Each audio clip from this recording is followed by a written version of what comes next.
Hi, welcome to Sizzling Thoughts. I'm Jo Sawant with yet another episode. I am going to make a very interesting fish dish today, and it is made out of a very special fish called as rainbow trout. So let's go ahead and see how to make this fish masala out of the rainbow trout.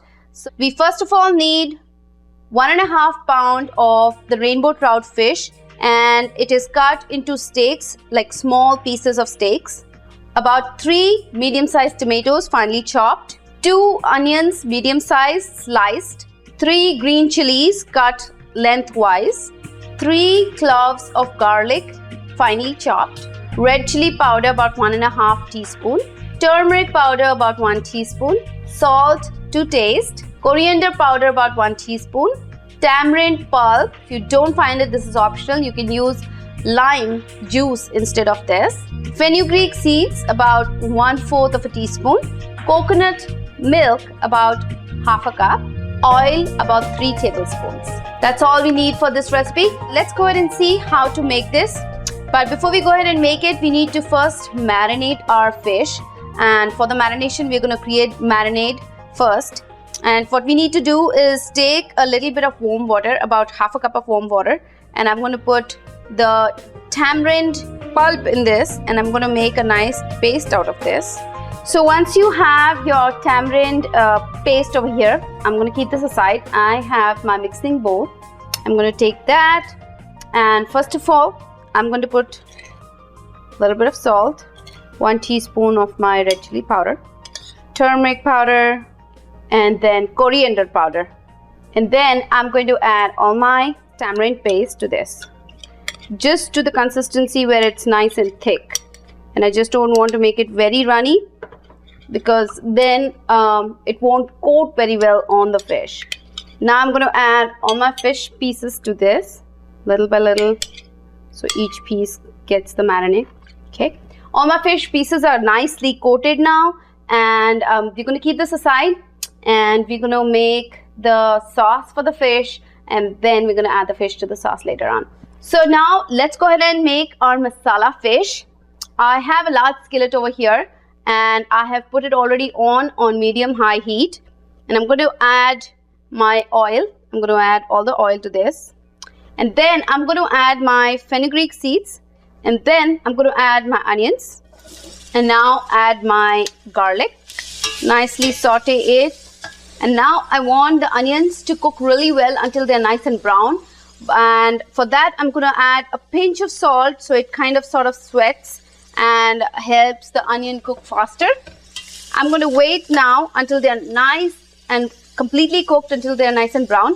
And I'm going to close the lid, keep it. Once that is done, then we're going to go to the next step.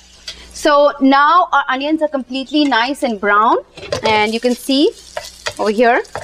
So what we're going to do now is going to add our tomatoes to this, and we're going to let it again cook until the tomatoes are completely cooked and they become one with the onions. So our tomatoes have also completely cooked now, and now you're going to add all your marinated fish to this, and then mix all this well. And you got to be careful. You don't want to break your fish pieces. Fishes are very, very delicate, and you don't want to break the pieces. You want to keep them intact. And then just leave it like that for about a minute or two, and then we are later on going to cover it. In the same marinade, I don't want to waste it. So I have put about 1/4 cup of water. I'm just going to pour that in this. So mix everything well. And then now I'm going to add my green chilies to this. Now I'm going to go ahead and close the lid, and I'm going to let it cook for about 5 minutes, and then we're going to add the coconut milk to this. So now our fish is completely cooked, and we're going to put the coconut milk at this point.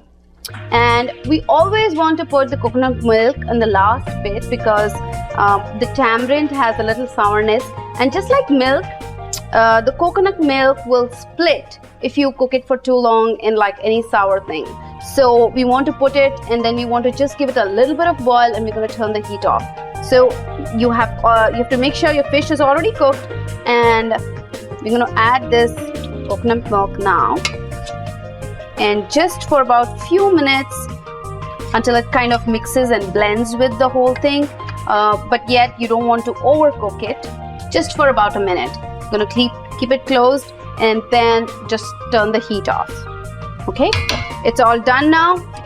I'm going to turn the heat off, and our fish masala is completely ready. You can see it's completely ready now, and we're going to go ahead and serve it in a nice dish and taste how it has become. So friends, our yummy fish masala is already here, and it looks great. I hope it tastes good. So let's go ahead and see how it tastes. So nice and tangy. The fish has perfectly cooked. It's flaking nicely. You don't want to overcook fish, otherwise it just gets mashed up. It's completely well cooked and tastes amazing. If you like it too and you want to take it down, go to my website www.sizzlingpots.com for this recipe and much more. This is Jo Sawant signing off for today. Thank you so much for watching me. Don't forget to leave your comments. I appreciate that so much. Thank you again.